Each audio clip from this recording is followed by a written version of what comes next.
जैसे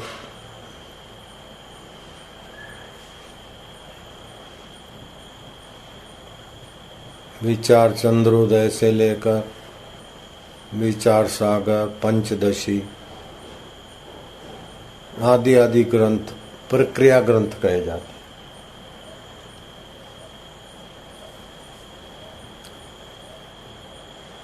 पंचभौतीय,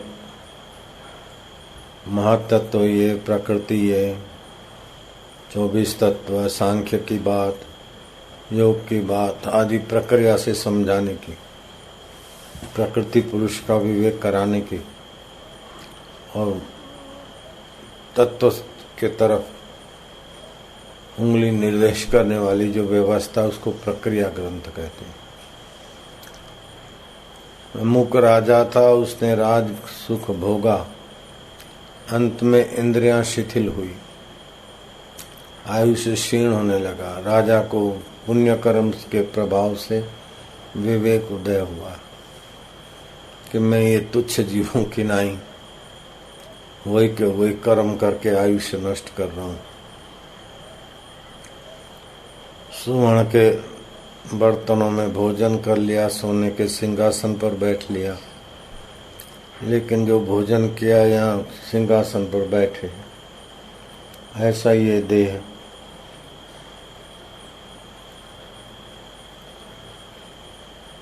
जीर्ण शीर्ण हो जाएगा। तो ऐसा क्या उपाय कर रहे हैं? तो उसने मनु महाराज जी का सुमरण किया, राजा इक्ष्वाकु ने।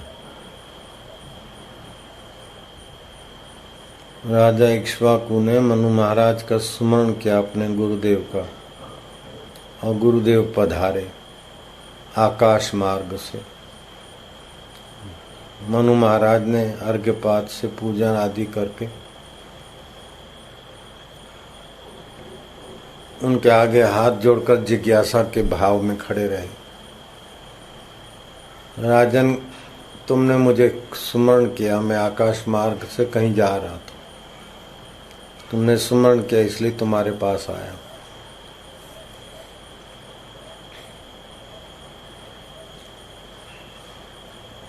क्या पूछना चाहते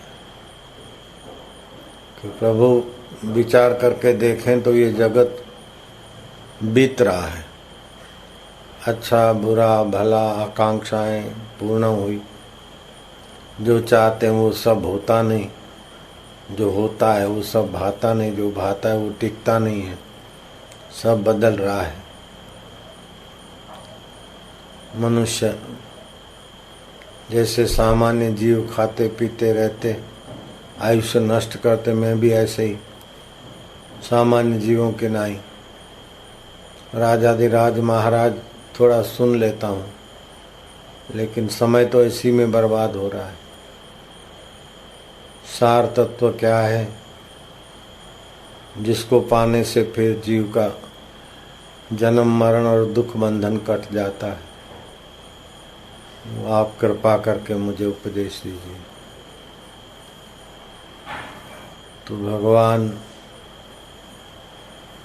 मनु महाराज ने राजा इक्ष्वाकु को कहा कि राजन, जो भोजन मिले वो खा लेना चाहिए स्वास्थ्य का ख्याल करके, लेकिन इच्छाओं को नहीं बढ़ाना चाहिए कि ये मिले ये मिले ये मिले। स्वाद लोलुपता नहीं, जीव का स्वाद ऐसे ही सुगंध का स्वाद, नेत्र का स्वाद, सुनने का स्वाद, स्पर्श का स्वाद, ये इंद्रियगत भोग जो हैं जीव को दीन बनाते, वासना के प्रभाव में गिराते हैं।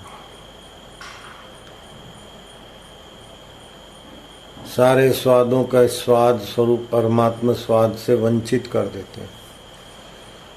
तो जो भोजन मिले वो खा लो, जहाँ नींद आए वहाँ सो जाओ, जो वस्त्र मिले पहन लो, उस अंतर्यामी परमेश्वर का अनुसंधान करो, प्रणव का जप करो।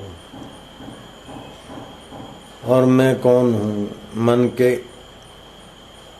हर्ष को सुख बोलते, सुख को दुख बोलते हैं। हर्ष और शोक आके चला जाता है, फिर भी जो रहता है वो कौन है? जन्म, वृद्धि, क्षय, रोग, वार्धक्य, मृत्यु, ये शरीर की षड उर्मियां है।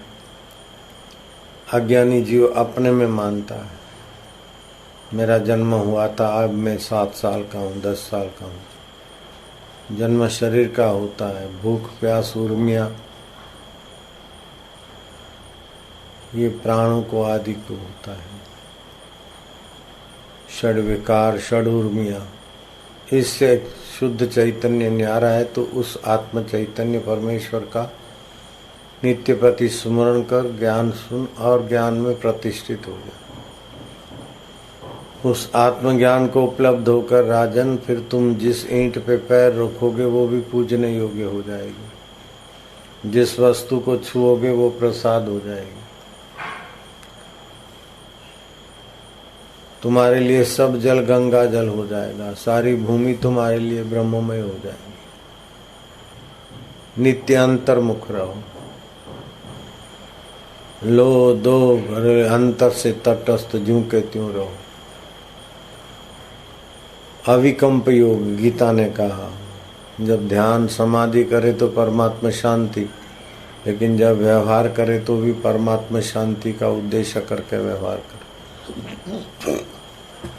काम करने के पहले शांति होती, काम करने के बाद भी विश्रांति चाहिए। तो काम ऐसा करो कि परमात्मा में विश्रांति मिले।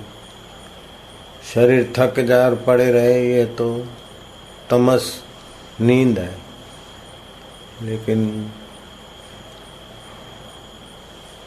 संकल्प विकल्पों की भीड़ रहे, हट के परमात्मा रस में एकतानता हो, विश्रांति हो। बहुत कहने से क्या लाभ, समय बीता जा रहा है। तुच्छ जगत में आसक्ति और सत्यता करके दुर्मति लोग फंसते हैं। हे राम जी, तुम्हारे जैसे बुद्धिमानों के लिए ये निसार जगत आसक्ति त्यागने योग्य है। सूरमा होके युद्ध करो, कर्तव्य परायण होकर, लेकिन भीतर से शीला के नाई संकल्प करो। तो सिद्धांत के द्वारा, प्रक्रिया के द्वारा आत्मा परमात्मा में स्थित होना है। गीता कहती है भूमि रापो अनलो वायु खम मनो बुद्धि रे वचः अहंकार इतिव में भिन्ना प्रकृति अष्टधा। भगवान कृपा करके अपना सार अनुभव बताते कि 5 भूत, मन, बुद्धि और अहंकार, ये प्रकृति है, मेरे से भिन्न है। मेरे से भिन्न है तो तुमसे भी भिन्न है, क्योंकि तुम मेरे वंशज हो। ममैवांशो जीवलोके जीवभूत सनातन। तुम सनातन हो, अनादि हो। इनकी तो आदि होती है। शरीर की आदि है, दुख की आदि है, सुख की आदि है, इनका आदि अंत है। लेकिन आदि अंत को जानने वाले तुम अनंत हो। वो तुम्हारा आत्मा और तुम एक ही हो। जिसको बोलते आत्मा परमात्मा, नहीं जानते तो आत्मा परमात्मा, जाना तो अपना आपा है। तो ममैवांशो जीवलोके जीवभूत सनातन मन शस्त्राणि इंद्रियाणि प्रकृति स्थानिक वर्षति। 5 इंद्रियां और 6ठा मन, ये प्राकृतिक चीजों में इनकी प्रकृति है, बाहर आपको आकर्षित करे। लेकिन बाहर का कितना भी मिले, सुख तो अंतरात्मा का ही झलकता है। तो ये सिद्धांत ग्रंथ, प्रक्रिया ग्रंथ जीव को निर्वासनिक नारायण के ज्ञान में, निर्वासनिक नारायण के सत्ता में, सामर्थ्य में स्थित करना चाहते हैं। आदि शंकराचार्य ने कहा उसमें स्थित होने के लिए थोड़ा एकांतवास, लेना देना, सुनना सूंघना मिलना, संयम कम कर दे। एकांतवासो लघु भोजन आदौ मौनम निराशा करणावरोधा। मौन से शक्ति का संचय होता है। ये करण है, इंद्रियां। और अंदर में मन बुद्धि अंतःकरण है। अंदर है तो अंतःकरण, ये बहिकरण, इनमें शक्ति का ह्रास होता है, बिखरित। दिन भर शक्ति खर्च होती है, थक जाते हैं, रात को फिर शांत होते हैं। सुबह मन बुद्धि और इंद्रियां काम करने के काबिल होते हैं, फिर थक थका के आत्म विश्रांति में चले जाते हैं। मेरे गुरुदेव कहा करते थे, भगवान की कसम खा के बोलते हैं लीलाशाह जी, वो स्वयं को शाह जी नहीं बोलते, मैं जरा मर्यादा में हूँ। आप हर रोज भगवान का दर्शन करते हैं, लेकिन पता नहीं कि यही भगवान है। गहरी नींद में कहाँ जाते हो? भगवान में ही जाते हो। भगवान, भरण पोषण, गमनागमन, वाणी का उद्गम और सब न होने के बाद भी जो रहता है, उस भगवान में जाते हो। उसी भगवान का दूसरा नाम गोविंद है। गो माना इंद्रियां, इंद्रियां जिसमें विचरण करती है, जिससे वो गोविंद है। थक कर जिसके गोद में आती है तो पालन होता है, तो गोपाल, वही गोविंद है। आत्मदेव वही गोपाल है, वही राधा रमण। उल्टा दो तो धारा राधा। आपकी ख्यालों की वृत्ति जिसकी सत्ता से रमण करती है और थक कर जिससे पुष्ट होती है, वही अंतरात्मदेव राधा रमण है। तो प्रक्रिया ग्रंथ के द्वारा, सिद्धांत ग्रंथ के द्वारा जीव अपने असली स्वभाव में जग जाए। तो रामायण में भी ये व्यवहारिक सामाजिक जीवन की गाथाएं गाते गाते घुमा फिरा के वहीं ले जाने का प्रयास है। ज्ञान मान जहाँ एको नाही, देखत ब्रह्म समान सब माही। कहिए तासु परम विरागी, तृण सम सिद्धि तीन गुण त्यागी। ये अष्टदा प्रकृति में ही गुण है, सतोगुण रजोगुण तमोगुण। इन सब से परे जो है वो परमात्मा अपना आत्मदेव है, और वो सब में जो का त्यों समाया है। वो हाजरा हजूर है। स्वामी राम के पास एक प्रसिद्ध कुतर्क में कई पादरियों को घुटने टिकवाने वाली बाई आकर बैठ गई सामने। सोचा कि आज भारत के साधु को हरा दूंगी, ईश्वर नहीं है, मैं सिद्ध करके दिखा दूंगी।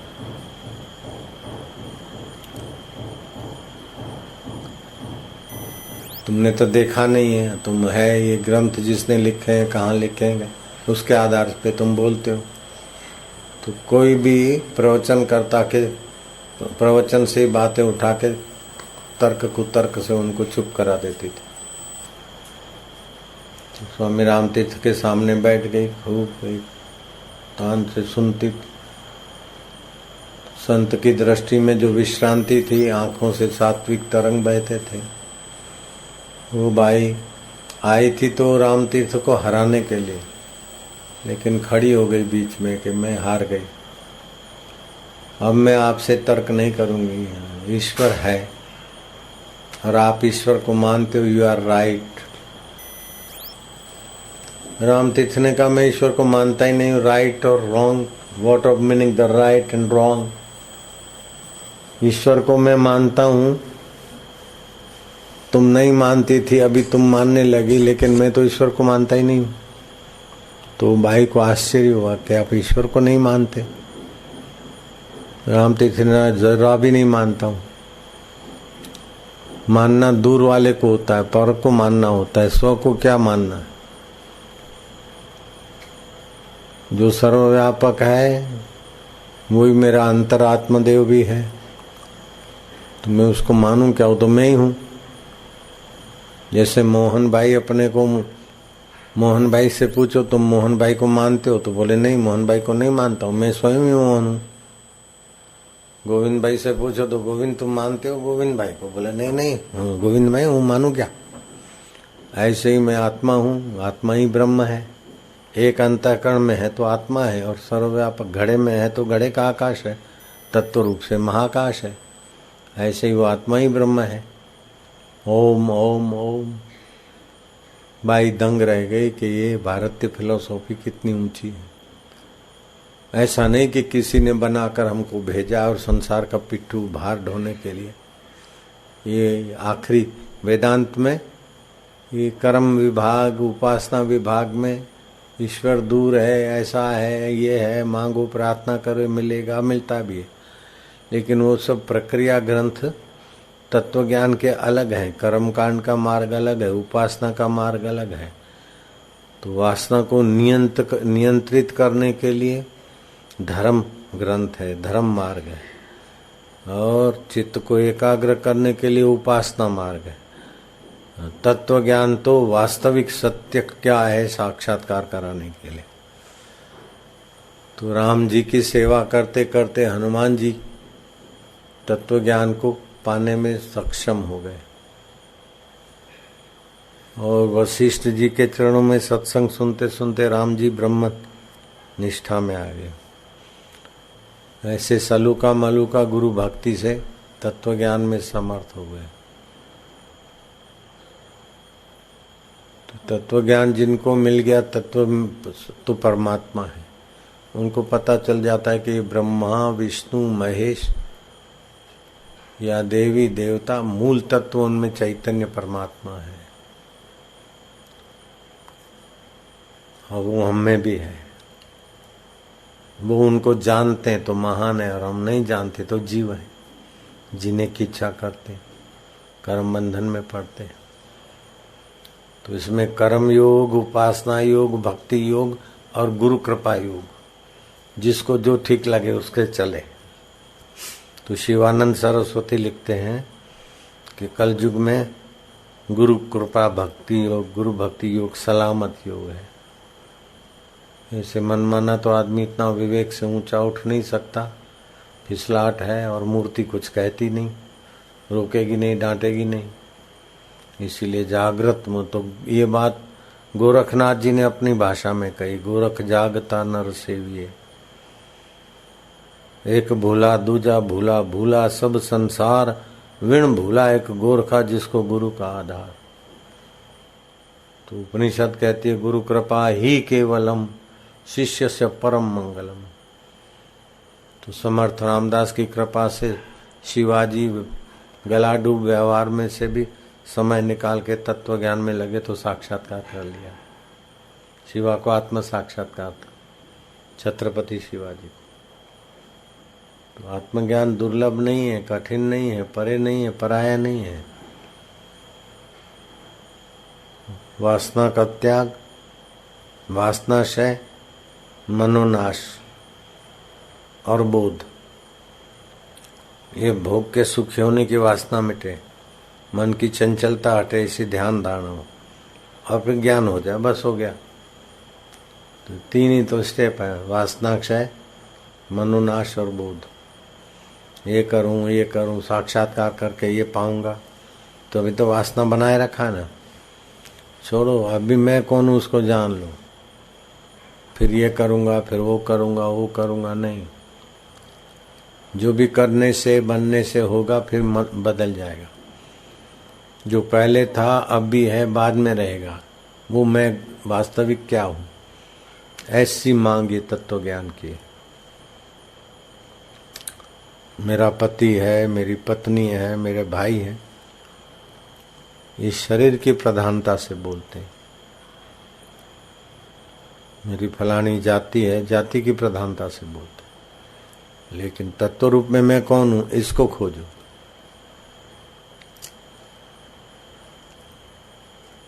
शरीर के साथ जाति जुड़ी है, मन के साथ जगत की कल्पना जुड़ी है, लेकिन गहरी नींद में कुछ नहीं रहता, फिर भी कौन रहता है? जिसे बाल बढ़ते, खून संचालित होता है, वो कौन तत्व है? जो माँ की जेर के साथ हमारी नाभि जोड़ देता है, जो माँ के शरीर में हमारे लिए दूध बना देता है, वो ज्ञान स्वरूप चैतन्य है। तो रामायण में शिव जी से कहलवाया तुलसीदास ने, उमा राम स्वभाव जे जाना, ताही भजन तजी भावना आना। उस रोम रोम में बसने वाले पर ब्रह्म परमात्मा के स्वभाव को जिसने जान लिया उसका भजन छोड़कर कोई फिर किसी भाव में किसी अवस्था में रमता नहीं। तो एक बार भगवत स्वभाव जान लो। ये सभी विद्याओं में राजा विद्या है और गोपनीय है।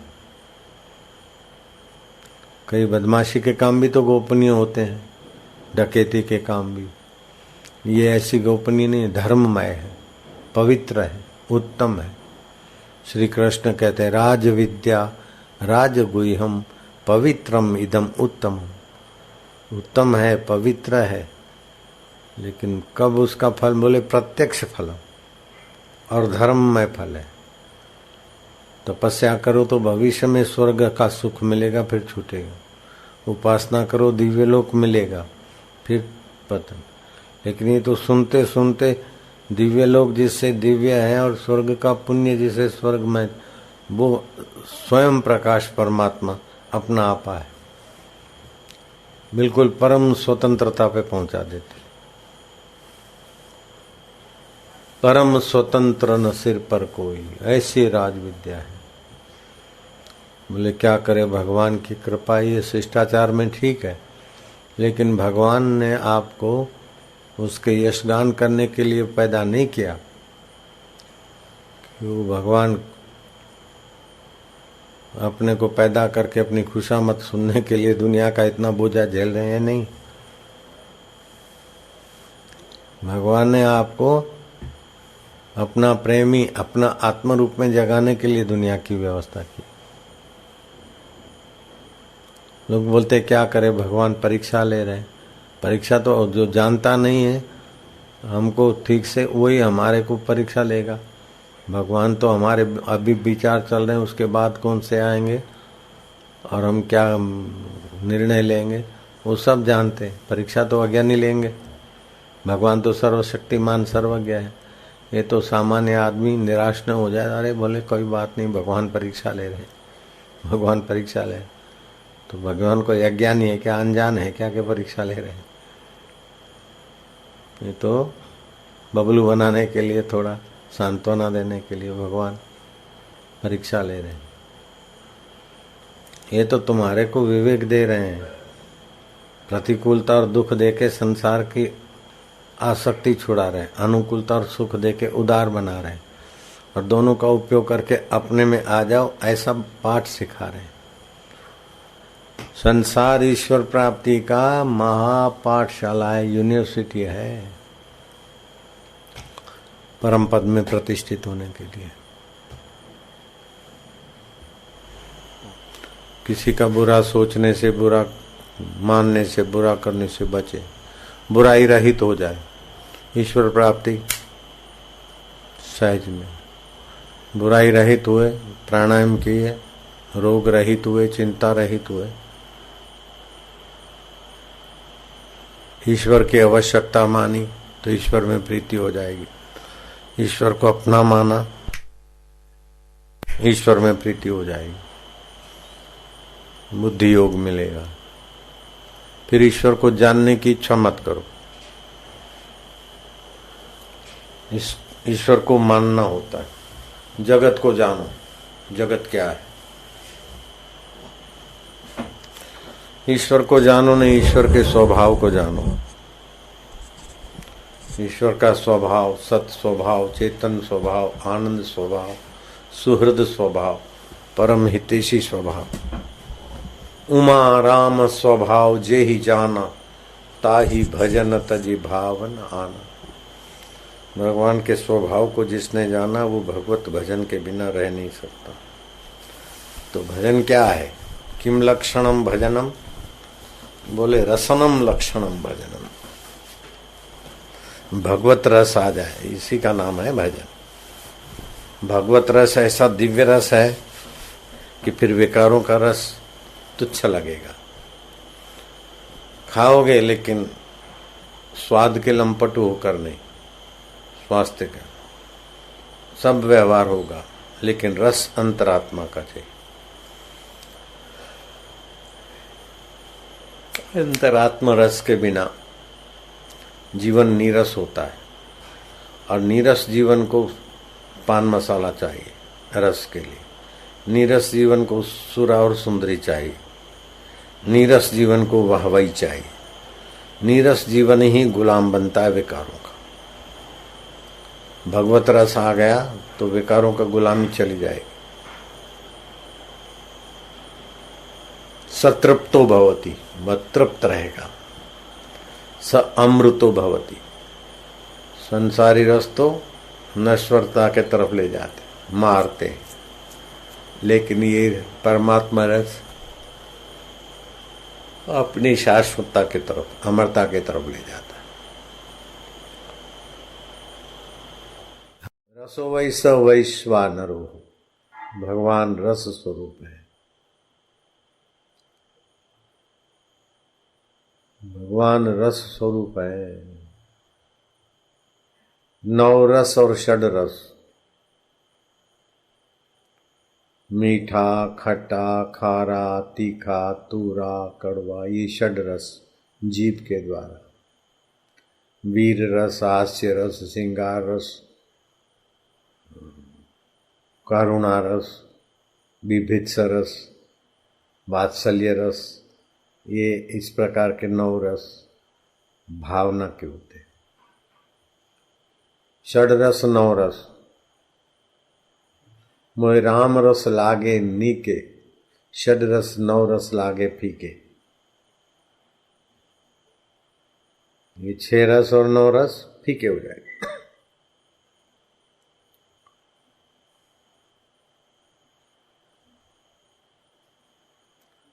सारे जीवों की चेष्टा रस के तरफ है। कीड़ी की मकोड़े से लेकर देवता तक, जहां मजा आया वहां भागते फिरते, घूम घूम के थकते, भोग भोग के थकते, मजा टिकता नहीं।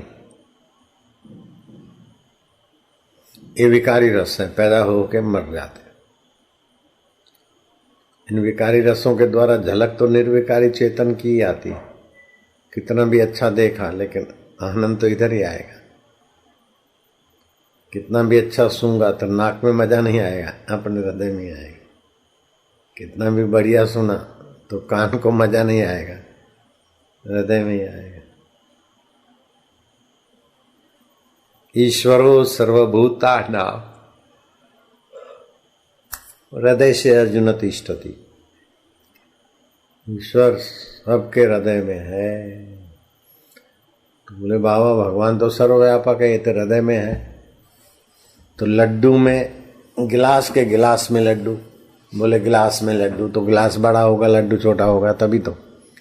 ऐसे हृदय बड़ा है और ईश्वर छोटा है, तो इतना जरा सा हृदय और उसमें भी ईश्वर आए तो ईश्वर और भी छोटा हुआ, तो इतना नन्हा ईश्वर क्या कर लेगा हमारा भला।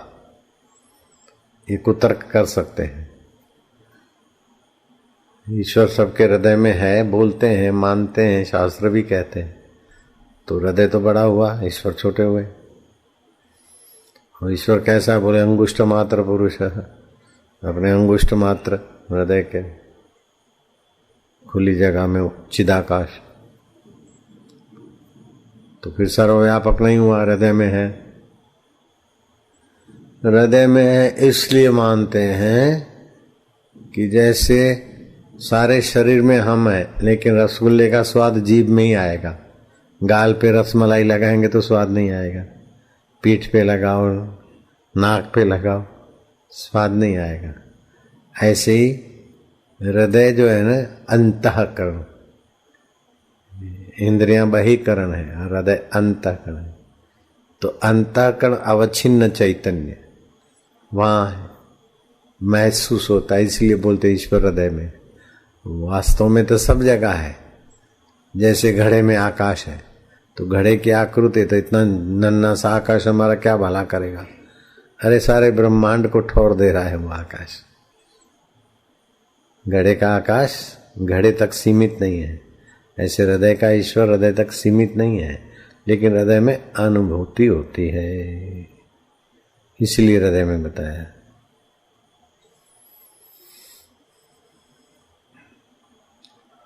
ओ ईश्वर तो सबका नियामक है, कर्म के नियामक है, निर्वाहक है, फलदाता भी और फिर भी सबसे न्यारे।